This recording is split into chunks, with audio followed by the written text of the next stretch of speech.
Дневният център за деца с увреждания на опорно-двигателния апарат от периферен или централен произход с или без психични затруднения е разкрит на територията на Дом за медико-социални грижи за деца град Варна, след основен ремонт на налични помещения със средствата от Европейския съюз по програма ФАР.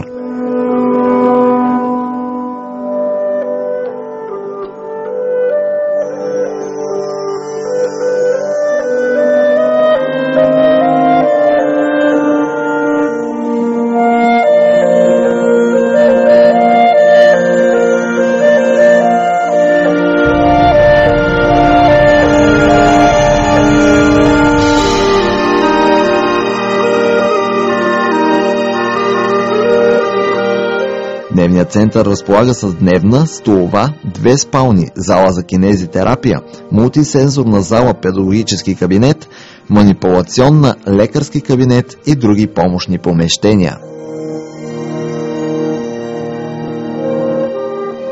Предоставят се услуги на 12 деца от общността рискови групи под формата на целодневна грижа. Децата от семействата се транспортират от домовете им до дневния център и обратно.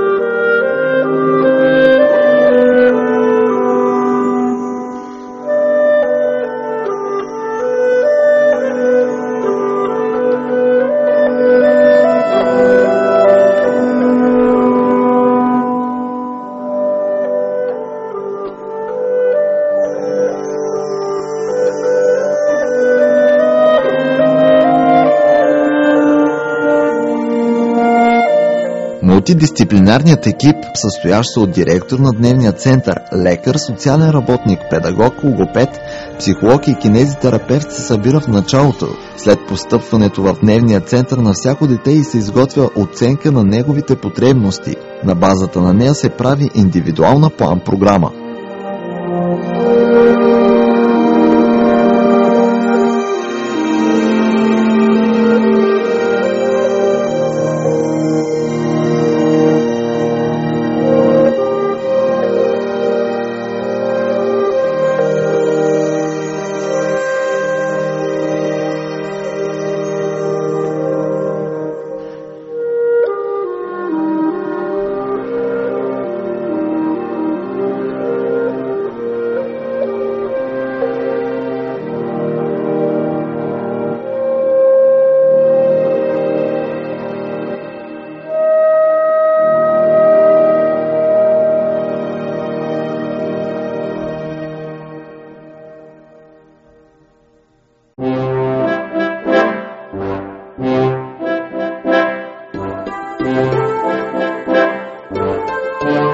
Март е дете с диагноза ДЦП, който е повече изразена в долните крайници, спастични. Първото, което почнахме, беше мануална терапия, масаж на цяло тяло и много обръщахме внимание на кръченцата. Гледахме да отпуснем спазъма. Наистина има резултати. В последно време се забелязва и желание от негова страна да почне да стъпва на кръченцата си. Освен мануалната терапия, детето възприема много добре методите на Бобат. Вървене по проходилката, ритане на топка и катерене.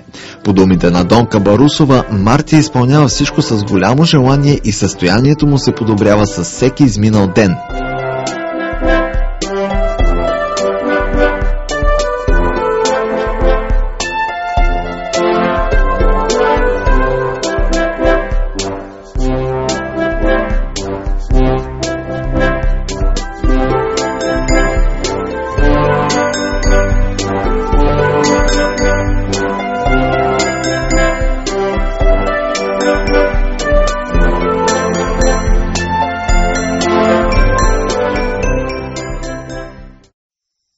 Рехабилитацията и кинезитерапията са част от ежедневните грижи за децата.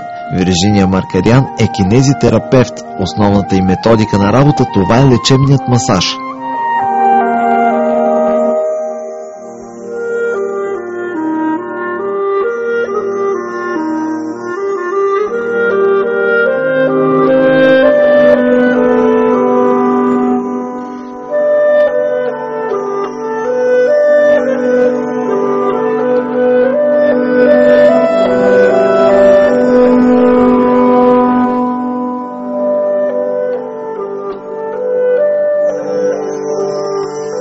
това е дете с церебрална парализа, спастична, и се работи в предвид състоянието на детето само пасивно, във всяко от ставите, във възможния обем на движение, това, което е допустимо, без сила, без натиск, доколкото самото дете подава да се работи с него.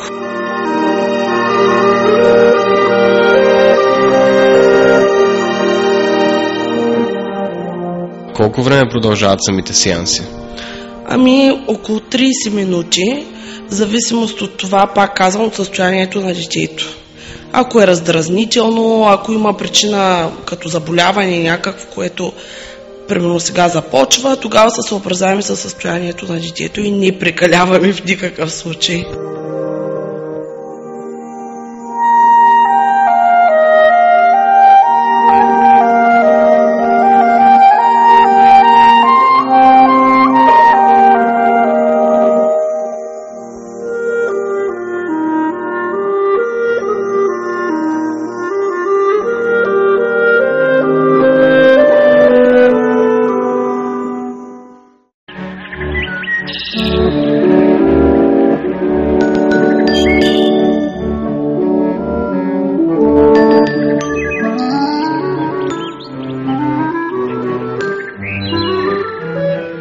Сензорната стимулация се провежда в мултисензорната зала, специално изградена и оборудвана по проекта. Основната задача е да послужи за релаксация и стимулация едновременно. Сензорната стая е изчистена от стресови фактори и ситуации. Търси се най-удобната поза за тялото на детето, като за тази цел леглото е водно. В стаята се редуцират различни шумове, звуци и светлини, като не се допускат тяхното наслагване или хаотичност. Основна цел на терапията е да създаде положителна атмосфера на безопасност и сигурност. Терапевтът окуражава свободния избор на всяко дете, начинът му на реакция и стремежът да извлече максимално удоволствие от занятието.